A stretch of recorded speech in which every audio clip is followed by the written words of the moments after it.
Hi friends, welcome to my channel.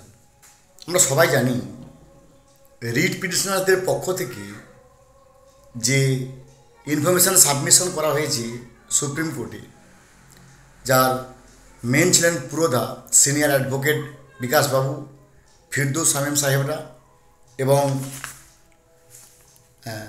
Advocate Sudip Dasgupta এবং advocate Vikram Bandyopadhyay মহোদয় এবং আরও অনেকে। তো এই রিট পিটিশনারদের পক্ষ থেকে যে তথ্য সাবমিশন করা হয়েছে সুপ্রিম কোর্টে, সেটা কিন্তু এর আগে আমি একটা ভিডিও করেছিলাম। নিশ্চয়ই আপনারা জানেন। যদি না জানেন তাহলে আমার চ্যানেলে গিয়ে এটাকে সার্চ করে দেখে নিতে পারেন যে রিট পিটিশনাররা কোন কোন ইনফরমেশান সাবমিশন করেছিল। তো আজকে এই ভিডিওর মধ্য দিয়ে আলোচনা করব যে আগামী 10ই ফেব্রুয়ারি 2025, যেখানে বলা হচ্ছে যে হয়তো এইটা অন্তিম শুনানির পর্ব হতে পারে, কারণ এরপরে আমাদেরকে we have to wait and watch for the final verdict আর ফাইনাল জাস্টিস। ফাইনাল ভার্ডিক্ট কী হবে তার জন্য আমাদের শুধুমাত্র অপেক্ষা করতে হবে, কিন্তু আগামী 10ই ফেব্রুয়ারি হয়তো শেষবারের মতো শুনানি হবে। তো এই 10ই ফেব্রুয়ারি 2025 যে বিষয়গুলো গুরুত্ব পাবে, যেটা বিভিন্ন তথ্য থেকে, বিভিন্ন সারস্বত সমাজ থেকে, বিভিন্ন আমাদের যে সমস্ত বন্ধুবান্ধবরা জুনিয়র অ্যাডভোকেট আছেন, কিংবা যে সমস্ত 2016 সালের শিক্ষক শিক্ষিকারা ওই দিন সুপ্রিম কোর্টে হাজির ছিলেন এর আগের শুনানিতে, কিংবা কোনো বন্ধু মারফত আমরা খবর পেয়েছি, সেখানে এই তিনটি বিষয় কিন্তু অত্যন্ত গুরুত্ব পাবে, যেটা কিন্তু সুপ্রিম কোর্ট হয়তো মানে এই ব্যাপারটাকে must consider with soft consideration. কী ব্যাপার না, তিনটে হচ্ছে। একটা হচ্ছে ভ্যাকেন্সি, অর্থাৎ একটা হচ্ছে ভ্যাকেন্সি ইন দি অ্যাডভার্টাইজমেন্ট, ওটা যখন বিজ্ঞপ্তি প্রকাশ হয়, সেই বিজ্ঞপ্তি প্রকাশের সময় কতগুলো ভ্যাকেন্সি, সেটা একটা ব্যাপার। 2 নম্বর হচ্ছে রেকমেন্ডেশন, 3 নম্বর হচ্ছে অ্যাপয়েন্টমেন্ট। এই তিনটা কিন্তু অত্যন্ত গুরুত্বপূর্ণ। এবং এর আগেবার আমি অসংখ্য ভিডিওতে আমি বলেছি যে একজন গভর্নমেন্ট এমপ্লয়ির বেতন হতে গেলে তার কিছু স্টেপস মানতে হয়। সেই স্টেপস না মানলে একজন গভর্নমেন্ট এমপ্লয়ির বেতন হয় না। প্রথমে তার বিজ্ঞপ্তি হবে, পরীক্ষা নেবে কোনো একটা অটোনমাস বডি, অটোনমাস বডি পরীক্ষা নেওয়ার পরে সেই ফলাফল ঘোষণা হবে, প্যানেল বেরোবে, এমপ্যানেল হবে, ইন্টারভিউ হবে, ফাইনাল এমপ্যানেল লিস্ট বেরোবে, তারপরে সেখান থেকে রেকমেন্ডেশন ইস্যু হবে। রেকমেন্ডেশনের পরে সেগুলো ডিআই অফিসে বিদ্যালয়ে আসবে, বিদ্যালয় থেকে আবার ডিআই অফিসে আসবে, ডিআই অফিস থেকে education department, education commissioner, finance ডিপার্টমেন্টে রেজিস্ট্রেশন, ফাইনাল এন্ট্রি, তারপরে আবার ডিআই অফিসের থ্রু দিয়ে বিদ্যালয়ে আসার পরে ওই শিক্ষকের বা ওই শিক্ষিকার বা ওই গ্রুপ সি বা গ্রুপ ডির বেতন হয়।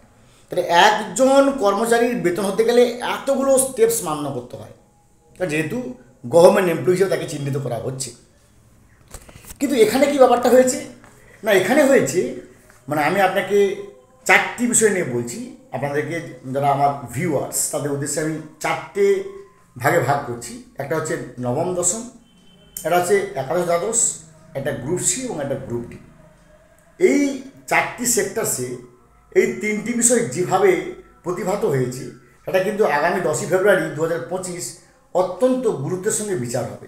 কি ব্যাপার না, যারা যে তথ্য, এটা কিন্তু আমি দেইনি, এই তথ্য আমি প্রোভাইড করিনি। এই তথ্য কারা দিয়েছে না, রিট পিটিশনারদের পক্ষ থেকে বিকাশবাবু এবং তার অনুগামীরা এটাকে কিন্তু সাবমিশন করেছি।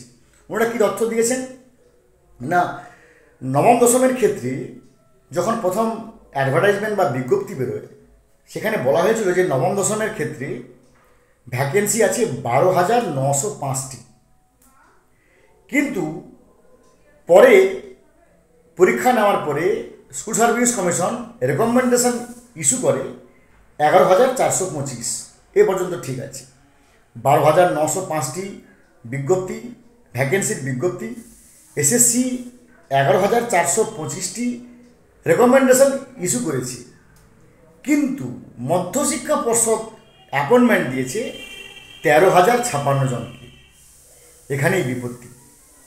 অর্থাৎ ভ্যাকেন্সি থেকে রেকমেন্ডেশন কম, কিন্তু অ্যাপয়েন্টমেন্ট বেশি। তাহলে 12,905টি ভ্যাকেন্সি, রেকমেন্ডেশন 11,425, নিয়োগ হয়েছে 13,056। তাহলে এই অতিরিক্ত রেকমেন্ডেশন কে ইস্যু করেছে, কোথা থেকে ইস্যু করা হয়েছে, কার অঙ্গুলি হেলনে ইস্যু করা হয়েছে, এটা কিন্তু অত্যন্ত গুরুত্ব পাবে। এবার আসি 11-12 ক্ষেত্রে, এবং এই একই ফিগার হচ্ছে একাদশ এবং দ্বাদশের ক্ষেত্রেও কিন্তু একই ফিগার। এখানে কি হয়েছিল না, এখানে বিজ্ঞপ্তি বেরিয়েছিল 5,712টি vacancy. Service commission recommendation issue করে 5,557টি, কিন্তু নিয়োগ হয় 5,757টি। আবার বলছি, একাদশ দ্বাদশের ক্ষেত্রে বা 11-12 ক্ষেত্রে 5,712টি ভ্যাকেন্সি বেরিয়েছিল অ্যাডভার্টাইজমেন্টে। এসএসসি রেকমেন্ডেশন ইস্যু করে 5,557টি। মধ্যশিক্ষা পর্ষদ বা West Bengal board of secondary education appointment issue করে বা নিয়োগ করেছে 5,757টি। এই যে 45টা এক্সট্রা নিয়োগ করা হয়েছে, সেগুলো কে রেকমেন্ডেশন ইস্যু করেছে, কার অঙ্গুলি হেলনে হয়েছে, এটা অবশ্যই গুরুত্ব পাবে। এবার আসি গ্রুপ সির ক্ষেত্রে। গ্রুপ সির ক্ষেত্রে ভ্যাকেন্সি বেরিয়েছিল 2,067টি, 2067। এসএসসি রেকমেন্ডেশন দিয়েছে 2,037, নিয়োগ হয়েছে 2,484। এখানেও প্রায় 300 সামথিং এক্সট্রা নিয়োগ হয়েছে। কার অঙ্গুলি হেলনে হয়েছে, সেই একই প্রশ্ন কিন্তু আমাদেরকে হন্টিং করছে। এবার আসি গ্রুপ ডির ক্ষেত্রে। গ্রুপ ডির ক্ষেত্রে ভ্যাকেন্সি বেরিয়েছিল 3,956টি। এসএসসি রেকমেন্ডেশন দিয়েছে 3,881টি, নিয়োগ হয়েছে 4,547টি। অর্থাৎ গ্রুপ ডির ক্ষেত্রে এই ফিগারটা অনেক বেড়ে যাচ্ছে। 3,956টি ভ্যাকেন্সি ছিল, রেকমেন্ডেশন ইস্যু করেছে 3,881টি, এবং নিয়োগ হয়েছে 4,547টি। এই যে অতিরিক্ত নিয়োগ, কে নিয়োগ করেছে, কার রেকমেন্ডেশনে এই নিয়োগ হয়েছে, কেন নিয়োগ হয়েছে, সেই প্রশ্নের জবাবদিহি কিন্তু অবশ্যই সবাই জানি যে আগামী 10ই ফেব্রুয়ারি স্টেট গভর্নমেন্ট বলতে পারেন, তাদের সিবিআই বলতে পারেন, এসএসসি বলতে পারেন, কারণ আগে হয়ে গেছে অ্যানালাইসিস। এবার 10ই ফেব্রুয়ারি হবে ক্রস অ্যানালাইসিস। যদি কারোর কিছু বলার থাকে, বক্তব্য থাকে, তার নাম হচ্ছে ক্রস অ্যানালাইসিস। তাই ক্রস অ্যানালাইসিসে কিন্তু এই প্রশ্নগুলো কিন্তু সিজিআই অবশ্যই করতে পারেন, যে ভ্যাকেন্সি থেকে রেকমেন্ডেশন কম কিন্তু নিয়োগ কী করে বেশি হয়ে যাচ্ছে, এই ব্যাপারটা ক্লিয়ার করুন।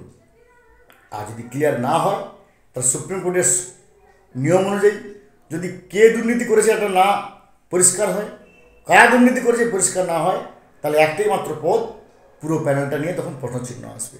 ভালো থাকুন, have a good day, thanks.